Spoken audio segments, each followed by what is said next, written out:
और big boss को वो लात मार कर आए। अभी वहां टिके हैं ना बिल्कुल भी जो है, कहीं सोचे हैं कि मतलब जिस तरीके शिल्पा शेट्टी जो है वहां पे बिग ब्रदर नाम का कोई शो था विदेशों में जो है, तो उसमें प्रतिभागी थी, पार्टिसिपेंट थी, तो उनके ऊपर जब नस्लीय टिप्पणी हुई तो जिसने नस्लीय टिप्पणी की थी उसको बाहर निकाल दिया और ये जो है वो शो जीत कर आई थी। ऐसा ख्वाब आपको नहीं रहना चाहिए। मैं चाहता हूँ कि जातिवाद कौन फैला रहा है, देश की एकता और अखंडता को जो है कौन तोड़ने का काम कर रहा है।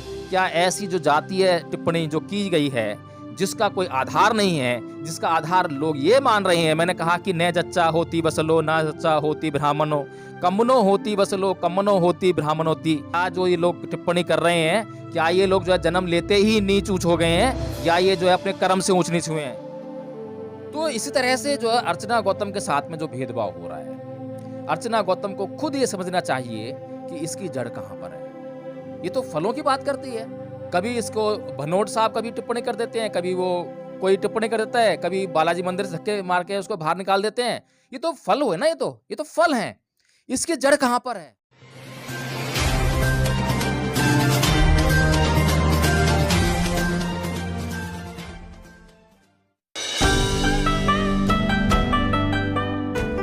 नमस्कार, आप देख रहे हैं एनबी न्यूज 24x7 नीलम बोध के साथ। और साथियों, जिस तरह से देश में जातीय व्यवस्था लगातार बढ़ रही है और देश के किसी भी कोने में चले जाए वहां पर जातीय व्यवस्था मुंह खोले खड़ी नजर आती है। और साथियों, बात करें अभी मैं वर्तमान में जिस तरह से आप देखते हैं कि कलर टीवी पर एक शो आता है जिसका नाम है बिग बॉस। अगर सामाजिक तौर पर, राजनीतिक तौर पर या आर्थिक तौर पर मैं देखूं तो उस शो में कोई भी ऐसी चीज नजर नहीं आती जिससे कि देश के लोगों को कोई ना कोई प्रेरणा का स्रोत मिल सके या कोई मोटिवेशन मिल सके। लेकिन अगर हम देखें, जो लोग इस शो को देखते हैं तो कहीं ना कहीं उसमें एक दूसरे पर कीचड़ उछालने के अलावा एक दूसरे के ऊपर टिप्पणी करने जैसी और एक दूसरे पर चिल्ला चिट्ठी करने जैसी चीजें इस शो में नजर आती हैं। और अभी वर्तमान में यहाँ पर एक बहुत ही बेसिक मुद्दा उठकर आया है और खासकर हमने जो ये शो है इसमें जाति व्यवस्था को देखा है कि किस तरह से जो तथाकथित अपने आप को हिंदू मानसिकता का और उच्च जाति का कहने वाले लोग हैं।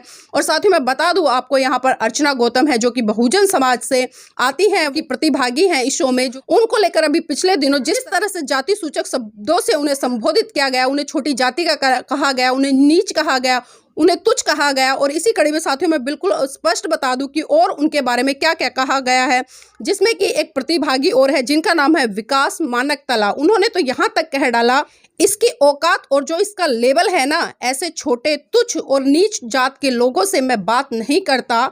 उसका कारण ये है कि ये लोग गंदी सोच वाले हैं। तो इसी टिप्पणी से साथियों आप समझ सकते हैं कि ये लोग कितनी दूषित मानसिकता के हैं। और इसी के साथ साथ में एक सालिन भनोट है, उसने तो यहाँ तक कह डाला कि कल सुबह गंगा जल से मैं इसका शुद्धिकरण करूंगा।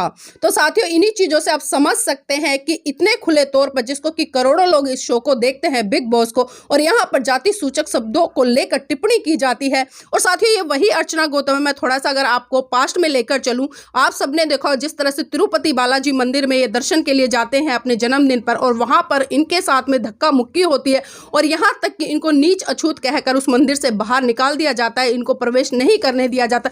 लेकिन उसके बाद भी हमने देखा कि लगातार अर्चना गौतम ये डटी रही इस बात को लेकर कि कोई मेरा क्या बिगाड़ लेगा, मैं मंदिर तो जाकर ही रहूंगी। तो सर, देख रहे हैं अभी तक जो सलमान खान है इसके होस्ट है, उन्होंने भी कोई ऐसी कार्रवाई नहीं की है प्रशासनिक तौर पर कि इन दोनों जो प्रतिभागी इनको बाहर निकाल दिया जाए या उन पर उचित कार्रवाई की जाए। देख नीलम जी, जहाँ तक कार्रवाई की बात है तो ये जो अपराध है, ये prevention of atrocities act on prevention of atrocities on SC और ST एक्ट के अंतर्गत आता है। और इतनी सख्त धाराएं इसमें हैं, इतना सख्त इसमें प्रावधान है कि इसमें जो है तुरंत FIR दर्ज होनी चाहिए। और इसके बाद जो जिन लोगों ने ये टिप्पणियां की हैं, सालिन भनोट और जो दूसरा है, उनको तुरंत प्रभाव से जो है जेल के अंदर होना चाहिए। ये इसका रिएक्शन तुरंत होना चाहिए। लेकिन सोचने वाली बात ये है कि कार्रवाई करेगा कौन? कार्रवाई करने वाले कौन लोग हैं? कार्रवाई करने वाले वे लोग हैं जिनके ऊपर जब कोई ऐसी टिप्पणी कोई बाहर के देश का आदमी करता है, जैसे कि उदाहरण के लिए मैं आपको उदाहरण लेना चाहूँगा इतिहास से। जो है, गांधी जी जब साउथ अफ्रीका जाते हैं और जब वहाँ उनको जो है ट्रेन से धक्का देकर, लातों से उनको पीट कर जो है वहाँ प्लेटफॉर्म पर फेंक दिया जाता है, तो उनको एहसास होता है कि ये नस्लीय भेदभाव है, ये जो है गोरे काले का भेदभाव है। और उस गोरे काले के भेदभाव के खिलाफ वो वहाँ पे आंदोलन करते हैं। लेकिन वो जिस देश में जन्म लेते हैं, जहाँ पर कि वो जन्म लेने के बाद लगभग 18-20 साल तक तो वहाँ देश में रहे होंगे, तुरंत ही तो चले नहीं गए होंगे बाहर पढ़ने के लिए। और उन्होंने 18-20 साल तक जो है अपने देश में खूब जातिवाद देखा होगा और खूब जातिवाद किया भी होगा, उनके परिवार ने खूब जातिवाद किया होगा। लेकिन उनको वो जातीय जो भेदभाव था, उसकी जो चुभन थी वो महसूस नहीं होती है। अब अगर ऐसे देश के ऐसे लोगों को उनके हाथ में अगर इस देश का नेतृत्व हो, उनके हाथ में अगर इस देश में जातीय जो न्याय है वो करने का अगर उनको जो है पावर दी जाए, तो वे कैसा न्याय करेंगे हम सोच सकते हैं। तो इसीलिए जो ये तो चीज़ें रिकॉर्डेड हैं। जबकि जो prevention of atrocities on SC ST act जो है, वो तो ये प्रावधान करता है कि अगर कोई चीज़ रिकॉर्डेड नहीं है, जिसका एविडेंस भी नहीं है, लेकिन कोई गवाह वगैरह भी हैं और उस ऐसी कंप्लेंट आती है, तब भी वहाँ पे कार्रवाई बनती है और तुरंत प्रभाव से वहाँ एफआईआर दर्ज होनी चाहिए और तुरंत जो है वो लोग जो है जेल के पीछे होनी चाहिए। इसमें बेल बहुत मुश्किल है। तो नीलम जी, ये जो है सोचना समझना बहुत ज़रूरी है कि जो लोग इस प्रोग्राम को होस्ट कर रहे हैं, वे लोग किस समाज से आते हैं। जो लोग इस प्रोग्राम में जो है प्रतिभागी हैं, जो पार्टिसिपेंट्स हैं, वो किस समाज से और किस सोच से आते हैं, इनकी सोच क्या है? इनकी सोच ये है कि जब इनके साथ में कोई अन्याय हो, तो वह अन्याय है और जब दूसरों के साथ में अन्याय हो, तो वो अन्याय नहीं है, क्योंकि ये इनको अधिकार है कि वो दूसरों पर अन्याय कर सकते हैं। इसी बारे में जो है तथागत बुद्ध ने कहा है कि न जच्चा वसलो होती न जच्चा होती ब्राह्मणों, कमुना वसलो होती कमुना होती ब्राह्मणोती। यानी कि ना तो कोई जन्म से नीच होता है, ना कोई जन्म से ब्राह्मण होता है या ऊंच होता है। सभी लोग जो हैं कर्म से ही नीच होते हैं और कर्म से ही ब्राह्मण या ऊंच होते हैं। तो अब ये डिसाइड करने वाली बात यह है कि जो भाषा का इस्तेमाल इन पार्टिसिपेंट ने वहां पर किया है उस प्रोग्राम में, वह भाषा का स्तर क्या है, वह किन लोगों की भाषा है। क्या वह ऊंची कही जाने वाली जातियों की भाषा है? क्या उन्हें ऊंचा कहा जाता है? क्या इस दुनिया का कोई भी आदमी उनको ऊंच जाति का कह सकता है? क्या जो ये इन्होंने भाषा का इस्तेमाल किया है, क्या उससे जो है यह प्रतीत नहीं होता कि ये बहुत ही निम्न जाति के लोग हैं, बल्कि ये जो उस पर टिप्पणी कर रहे हैं कि नीची जाति से आती है और ऐसे लोगों से मैं बात करना पसंद नहीं करता हूं, तो मैं ये कहूंगा कि बल्कि ये लोग ऐसे हैं कि इनके व्यवहार को देखकर कोई भी इनसे जो है बातचीत करना पसंद नहीं करेगा। विदेशियों को पता लगेगा, बाहर के लोगों को पता लगेगा कि ये इस मानसिकता के लोग हैं, तो इनको अपने पास नहीं बिठाएंगे। इस तरह का तो काम इन्होंने किया है। तो नीलम जी, ये समझना बहुत जरूरी है कि इस देश में जो न्यायिक व्यवस्था है, प्रशासनिक व्यवस्था है, उसमें जो लोग न्याय करने के लिए बैठाए गए हैं, वे लोग खुद इस तरह की मानसिकता से पीड़ित हैं। वे लोग इस मानसिकता को ढो रहे हैं। आप थाने में चले जाइए, थाने में जब आप अपनी इस तरह की कंप्लेंट को लेकर जाएंगे, तो वहां पर जो थाना अध्यक्ष जी हैं, वो शर्मा जी हैं, वो पंडित जी हैं, वो किस तरह से आपके ऊपर खुद ही कमेंट करेंगे, या कमेंट नहीं करेंगे तो आपको ऐसी टेढ़ी टेढ़ी नजर से देखेंगे, ऐसा मतलब एक्सप्रेशंस आपके ऊपर देंगे कि आपका जीना मुश्किल हो जाएगा।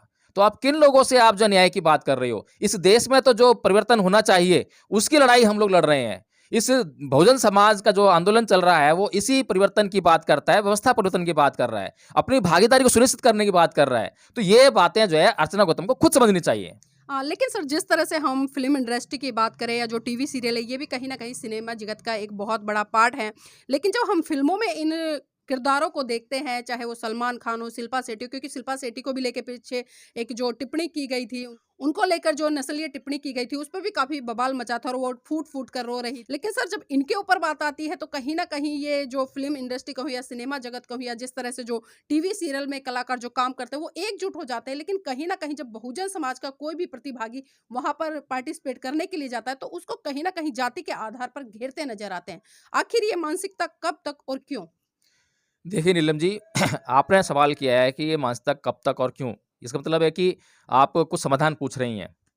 तो सबसे पहली बात तो ये है कि हमें ये आस छोड़ देनी चाहिए कि ये जो अन्यायी लोग हैं हमारे साथ में किसी भी प्रकार से न्याय कर पाएंगे।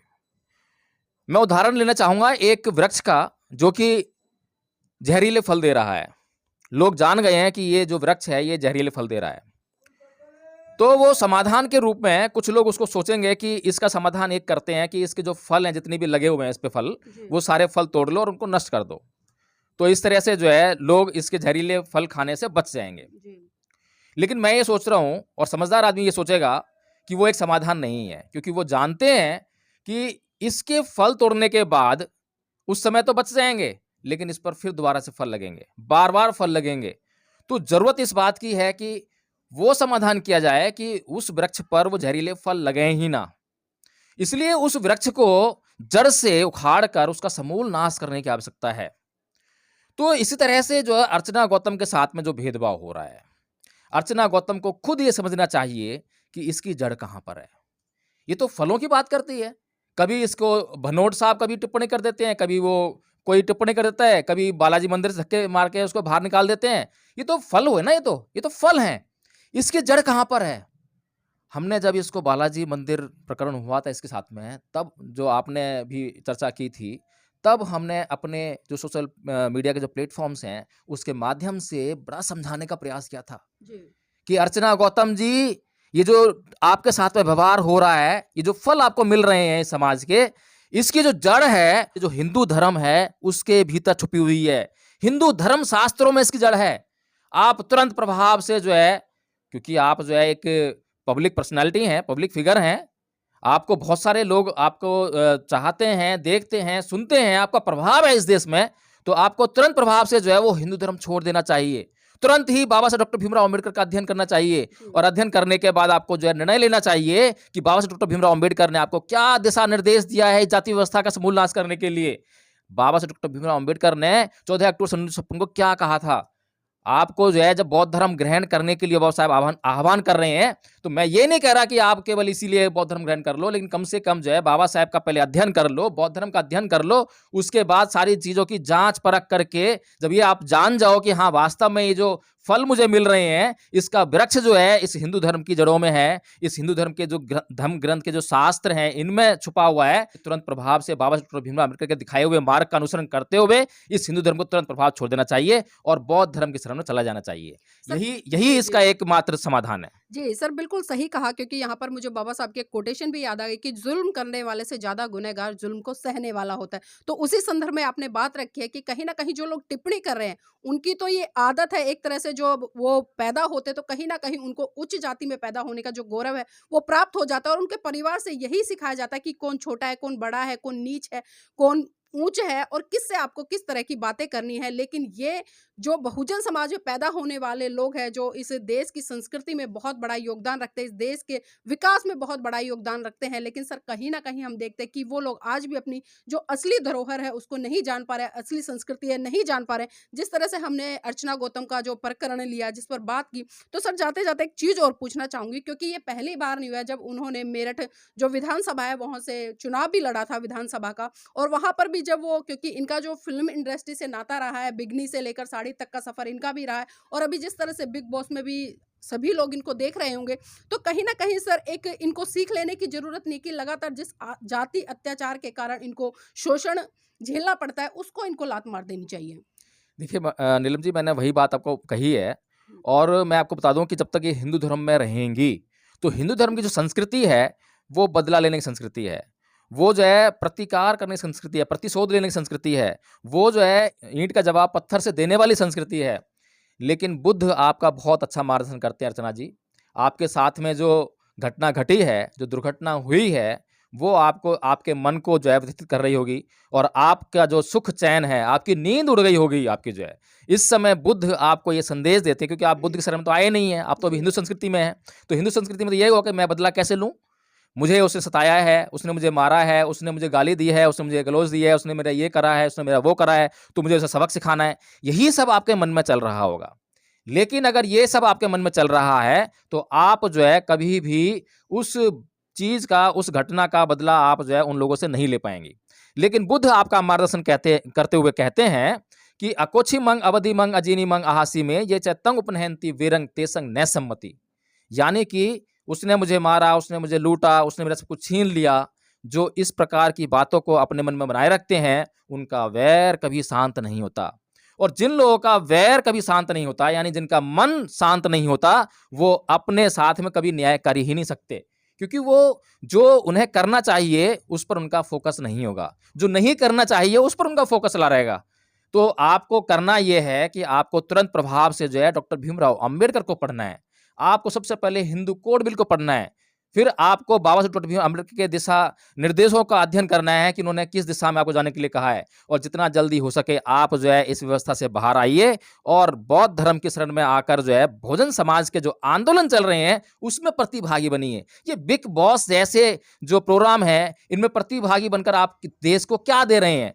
देश को कौन सी प्रेरणा मिल रही है? देश को मतलब किस देशभक्ति का आप संदेश दे रहे हैं? देश के लिए कौन सा गौरव आप पैदा कर रहे हैं? लेकिन जब आप बहुजन समाज के लिए आंदोलनों में अपनी भागीदारी को सुनिश्चित करेंगे, तो आपको जो निश्चित तौर पर जो है वह गौरव प्रदान होगा, वह गौरव मिलेगा, जो इस देश के लिए यह कहा जा सकता है कि वह वास्तव में देशभक्त हैं, राष्ट्रभक्त हैं, वास्तव में वो देश के लिए काम कर रही हैं।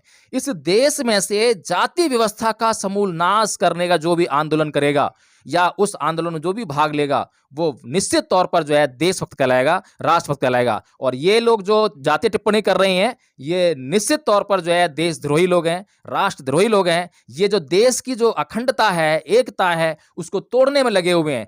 कुछ लोग सवाल करते हैं कि जो है जो बहुजन समाज के लोग हैं वो जाति फैला रहे हैं।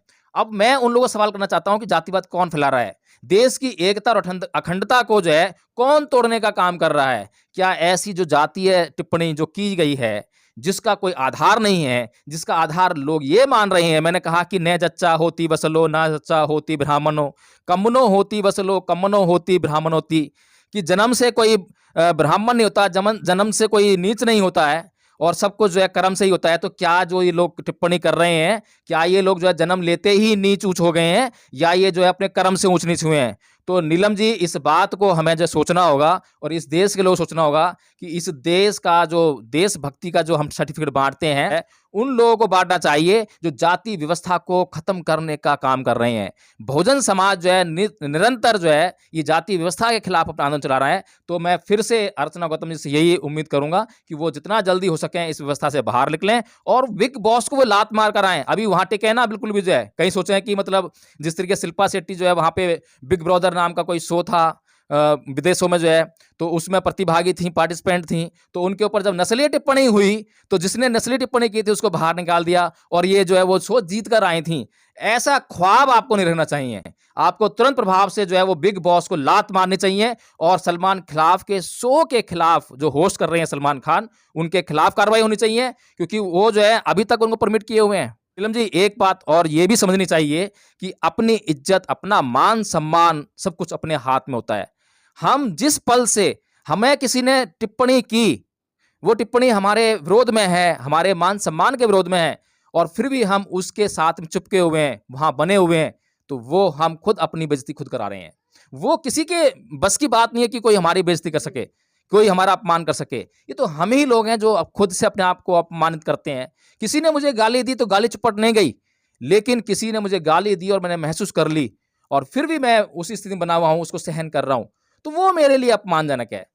वो आपके सामने आकर तो आपकी तारीफ कर सकते हैं, वो बाबा साहब की जयंती पर तो वो जो है उनको आदरांजलि देंगे, श्रद्धांजलि देंगे, लेकिन पीछे से जो है क्या एक्सप्रेशंस देते हैं, पीछे से क्या टिप्पणियां करते हैं, ये इंपॉर्टेंट चीज है। और इस चीज को जो है अर्चना गौतम जी जितना जल्दी समझ लें उतना ही बेहतर होगा उनके लिए और बहुजन समाज के लिए भी उतना ही बेहतर होगा। जी, बहुत बहुत धन्यवाद सर आज की इस चर्चा में जुड़ने के लिए। और साथियों, यहाँ पर एक बात और बताती चलूं, क्योंकि जब ये टिप्पणी की गई उसके बाद में जिस तरह से इस एपिसोड में जो ये घटनाक्रम हुआ जाति को लेकर, एक दूसरे पर आरोप प्रत्यारोप और जो जातिगत टिप्पणी की गई, तो जब ये चीजें संज्ञान में आई तो जब राष्ट्रीय अनुसूचित जाति और जनजाति आयोग ने इसको संज्ञान में लिया और इस जो सलमान खान का जो ये कार्यक्रम होता है इसको नोटिस भी इशू किया है, और उसी के साथ साथ में जो 2 पार्टिसिपेट है जिन्होंने जातिगत टिप्पणी की है उनको भी किया गया है। तो अब देखना है कि आगे क्या होता है। क्या सलमान खान उन दोनों प्रतिभागी जिन्होंने जाति सूचक शब्दों से अर्चना गौतम को नीचा दिखाने का काम किया, क्या वो उनको बाहर करेंगे,